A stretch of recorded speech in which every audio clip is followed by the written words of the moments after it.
This is the VOA Special English Economist Report. The economic situation in Italy is worrying investors and may have caused its prime minister his job. Like Greece, Italy is facing pressure to make unpopular cuts in government spending. Silvio Berlusconi sought to enact measures meant to satisfy his country's creditors. On early November 8th, Berlusconi won a budget vote in Italy's lower house of parliament, but the prime minister lost something else. A majority of lawmakers in the lower house refused to vote.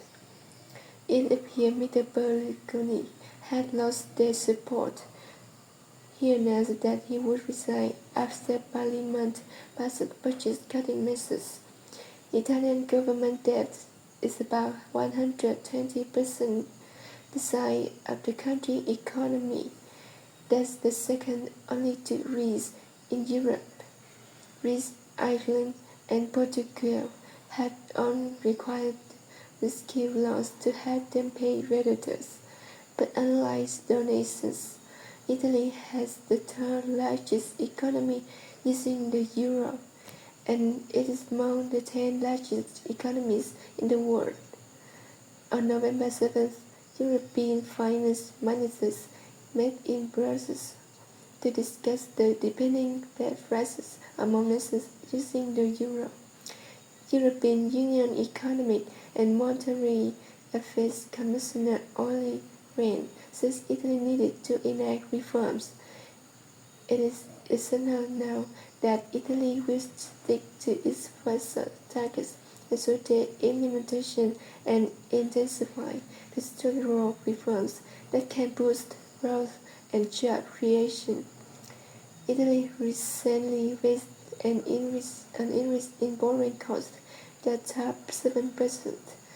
Unlike Greece, Italy's budget deficit is not out of control. Our greatest concern, however, is the lack of growth and job creation.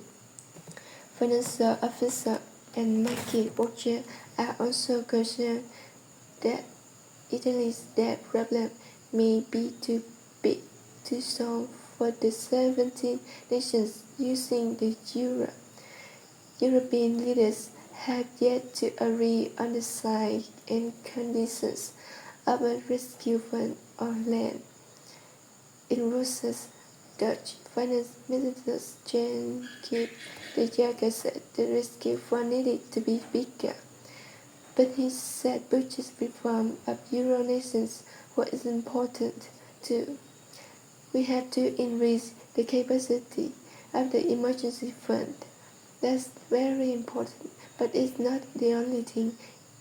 Economic reforms and budget cuts in countries currently under attack of the financial markets are at least as important than more money in the emergency fund.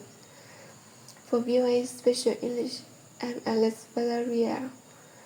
This English is VOA's daily source of news and information for people learning English.